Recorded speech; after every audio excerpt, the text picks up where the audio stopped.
वालेकुम अस्सलाम वरहमतुल्लाहि वबरकातुहू।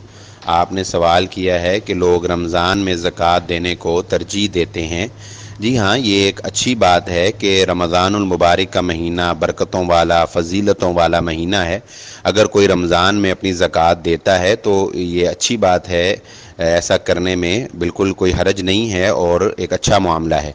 लेकिन इसमें इस बात को ज़रूर पेश नज़र रखना चाहिए कि ज़कात फ़र्ज़ होती है आपके माल पर जब उसको साल पूरा हो जाए। यानी इस्लामी महीनों के एतबार से जब एक माल आपके पास एक साल जमा रहा तो उस पर ज़कात फ़र्ज़ हो जाती है। तो ज़कात क़ब्ल अज़ वक़्त तो दी जा सकती है, लेकिन उसमें ताख़ीर नहीं की जा सकती। तो ऐसा ना हो कि आपका जो साल पूरा हो रहा है वो रमज़ान से पहले हो रहा हो, 2-3 माह पहले हो रहा हो, और आप ज़कात अदा ही ना करें कि रमज़ान में करूँगा, तो ये जायज़ नहीं है। हाँ, अगर आपका माह अगले शव्वाल या मुहर्रम में हो रहा है पूरा या ज़िलक़ादा में, और आप चाहते हैं कि रमज़ान एक फ़जीलत वाला महीना तो इसमें अदा कर दूं, तो चलें, ये तो जायज़ है कि आप वक़्त से पहले रमज़ान में ज़कात अदा कर दें। या आपका साल रमज़ान में पूरा हो रहा है, फिर तो बहुत अच्छा है, आप रमज़ान में ही पूरा कर लें।